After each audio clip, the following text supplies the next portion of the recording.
Right, this is my Edinburgh painting. It's 2 metres long, 1.3 metres, and it's ready to paint. It might look like I've started, but this is just acrylic blocking, and it's just the rough shapes of where everything is, including the people. Here's the first attempt, which was too small, resulting in heads that are only 2 and a bit centimetres tall. Way too hard to paint. Didn't like the sky. Still hate the church with a passion. Hate all religion, really. I quite like the church gone. I'll paint it in and find some way of letting the reader know that I don't like a church. I see them as things that were built on oppression and fear rather than love. So this is a different angle. It's looking down. You can see into the bay. All that's lost on the new one. So we'll put that back up there.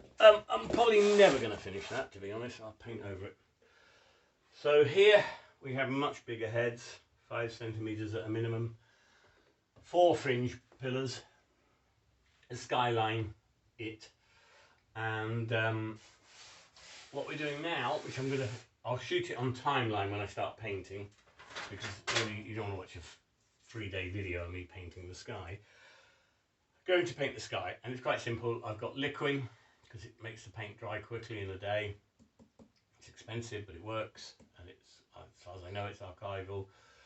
I've got linseed oil, which is in a little tub down there, and I've got real turpentine, which I'll probably use a bit of. And then the palette is titanium white, a lot of that. Probably too much, to be honest.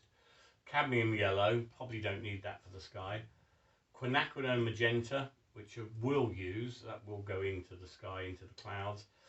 Burnt umber, which will go in.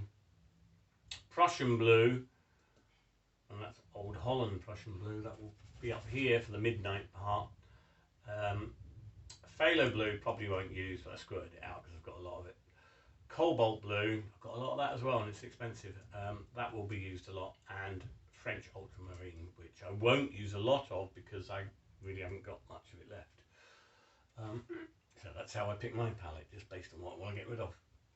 But in the sky it really doesn't matter, because this is a fantasy sky. It's not going to be I mean, hopefully it'll have a certain degree of realism, but it's going to go from really dark nighttime up here down to possibly bright daylight or sunlight or sunset down here. The clouds are going to have to give a sense of distance. There's going to be break in the clouds somewhere or other, because I want a moon, because I've got a plan for the moon.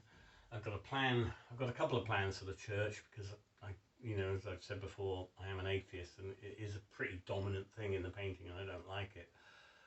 I'm torn between blowing it up, turning it into a rocket, or just painting it as is and having various hints on it that give the reader some idea of how much I loathe all religion, whether it's Islam, Christianity, or even Buddhism. It's all bollocks as far as I'm concerned. So I will paint it as is and then worry about that later. Alright, that's the plan.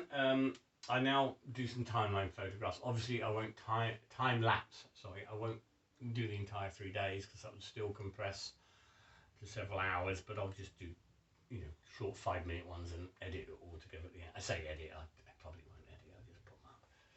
On my YouTube channel, which has I've got a lot of followers already.